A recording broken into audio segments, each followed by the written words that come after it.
Hi guys, Assalamualaikum. Magandang araw sa inyong lahat. Dito na naman tayo sa Sulu. Nagbabalik tayo sa Sulu Island, Sulu Province. So dito tayo ngayon sa Maimbung, sa Tambuang Falls. So ngayon develop na yung Tambuang Falls. Unlike last year, wala pang mga cottages. Ngayon meron ng cottages. Mashallah. Sobrang ganda ng place, sobrang tahimik, at saka sobrang lamig. Yan, marami ng development na nangyayari dito. Isa na yan ng mga cottages nila. So free yung entrance dito, pwede kayo magdala ng pagkain, meron ding mabibilhang pagkain, meron din siyang sariling masjid, at saka i-enjoy kayo dahil walang entrance. Free for all, flowing yung tubig, so malinis naman siya. Sa taas wala namang mga kabahayan, flowing siya, and then free for all. Anyway guys, pag-uusapan pala natin yung about sa Sulu, kung paano yung pag-travel dito. Safe ba yung mag-isa ka lang? Safe ba sa babae?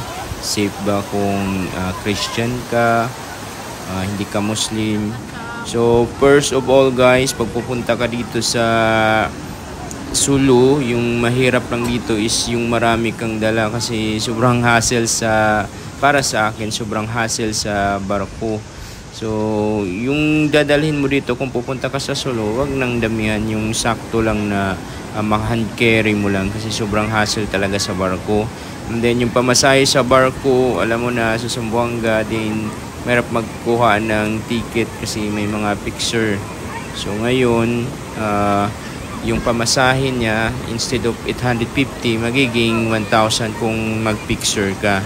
So ganun talaga yung kalakalan dito. Pero pag dito ka sa Sulu, papuntang Zamboanga, wala masyadong picture.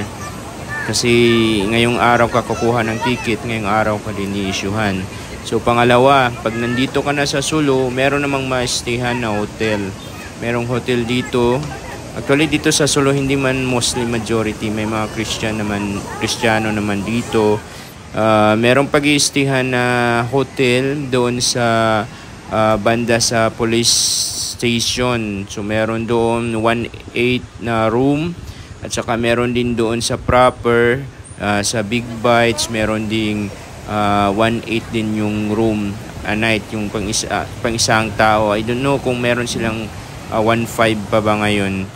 And then yung pangalawa, pwede ka rin mag-coordinate sa LGU kung wala kang kakilala dito, kasi mahirap din kung wala kang kakilala, kasi siyempre maligaw ka, kasi isla siya.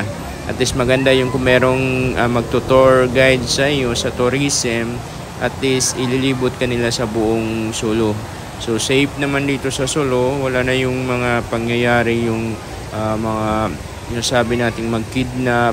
So kung kasama mo naman yung tourism, believe me 100%, napaka-hospitable yung mga tao dito, lalong-lalo na yung mga LGU dito.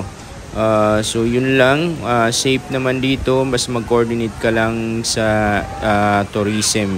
And then ma-enjoy mo yung place dito, yung pinakamaraming white sand, at saka sobrang tahimik ng place.